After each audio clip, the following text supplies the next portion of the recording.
Now, by coming back a few paces, I can now put this mound of rock between me. Shush you.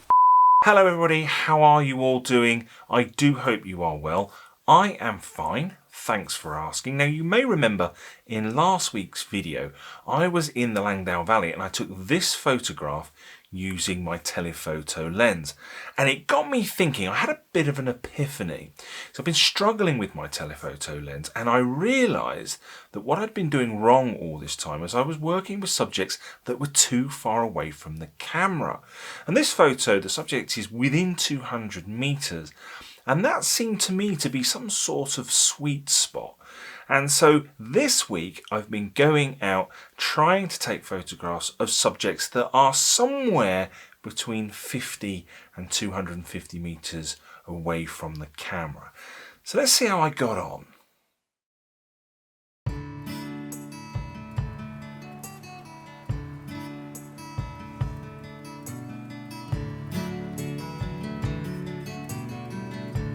I thought I'd kick this week off by sticking with the tree theme.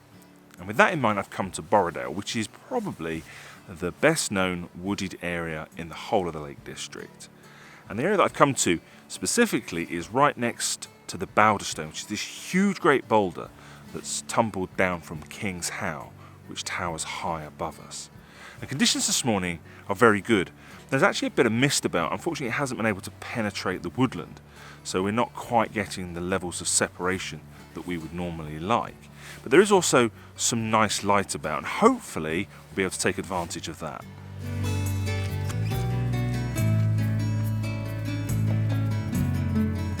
The first thing that's caught my eye this morning is this tree. I love the symmetry of it. It's got a central trunk that splits into a V, and then at the same point we have two further branches coming out. So it's wonderful symmetry. And then what I've been able to do is to position a tree behind it, bang it in the V, and that just adds to that kind of symmetrical feeling. And then all behind it we have the branches and the smaller branches just sort of fanning out. And then further behind that we have Castle Crag. So this shot is very much inspired by last week's shot down at Cathedral Cave in the Langdale Valley. Now, one of the things that is concerning me a little bit is, as usual in the woodland, the messiness of this scene, particularly this branch that's coming in from the left-hand side. But I'm hoping that that kind of gets lost in the background and the eye is focused on the shape of the tree where I actually want attention to go.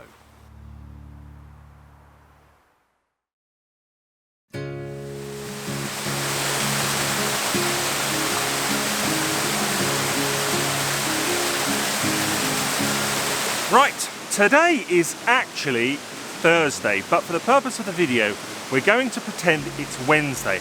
And that's because I was actually here taking this shot that I'm going to show you in a minute yesterday. But I forgot my vlogging camera. And so I thought what I'd do is I'd come back today, film me taking this shot, and nobody would be any the wiser. Anyway, where is this? Well, this is an area called Glen Mary. And essentially what I'm going to be doing today is photographing the waterfalls that flow out of Tarnhouse up above us.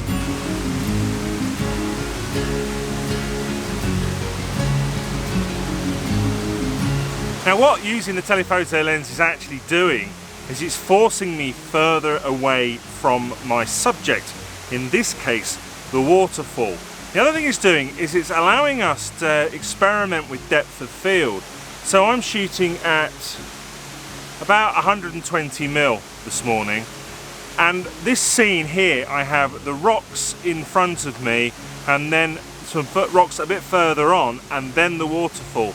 And there's no way that I can get all of that sharp front to back with a single exposure. So what I'm going to do this morning is I'm going to take a series of shots at different points of focus. And then I will either pick the one that I like the most, and it might be focused on the rocks in front and have the waterfall out of focus, or focus on the waterfall and have the rocks in the foreground. out of focus, or I could stack them all together and try and get something that's sharp front to back.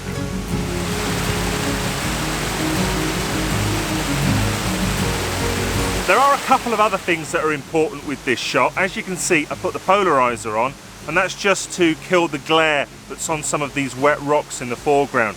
The other thing is that I want to blur the motion of the water slightly, but I don't want to lose all of the texture. So my shutter speed is very important. Today I want to go for a shutter speed of 1/3 of a second, and in order to get that, I've had to bump my ISO up to 400.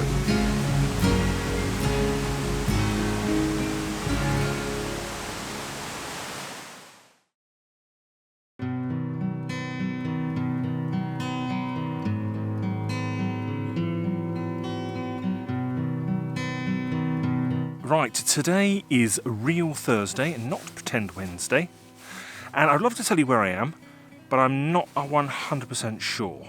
If you know the area, I parked up at Hodge Close and I just sort of went for a walk in the direction of Strang End. So this could be sort of Strang End, High Oxenfell, Low Oxenfell, Holmfell sort of area. And as you can see, it's a bit grey, a bit overcast, a bit flat, perfect weather for photography. Nothing like yesterday, which of course was absolutely lovely.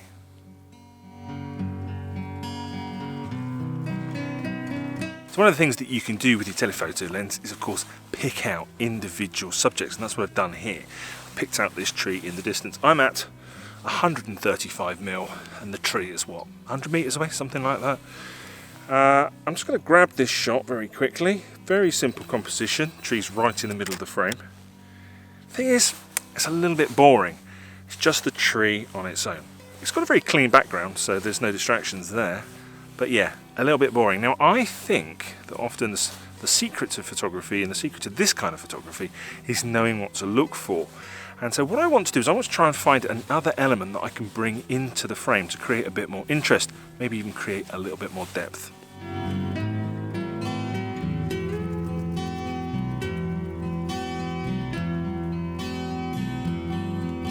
Right, so by coming back a few steps, I can now include this big sort of rocky bouldery thing in front of the tree.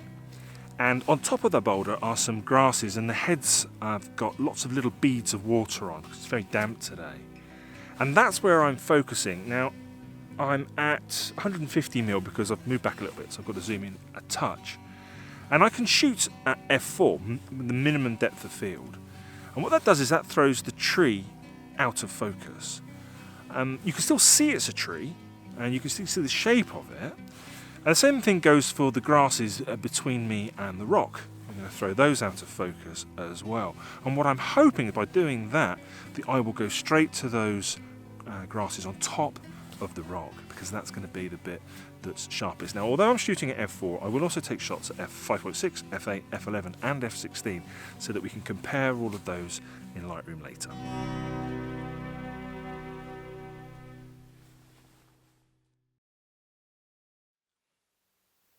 I really enjoyed myself this week going out with my telephoto lens, experimenting with tighter compositions and experimenting with depth of field as well.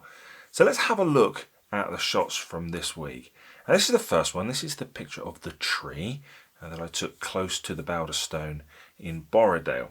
And I quite like this shot. You know, it's okay. I like the symmetry, as I said in the video, and symmetry is really important in an image because it really helps to create a balanced image. But I think this illustrates the biggest problem that I have had with intimate landscape photography in the past.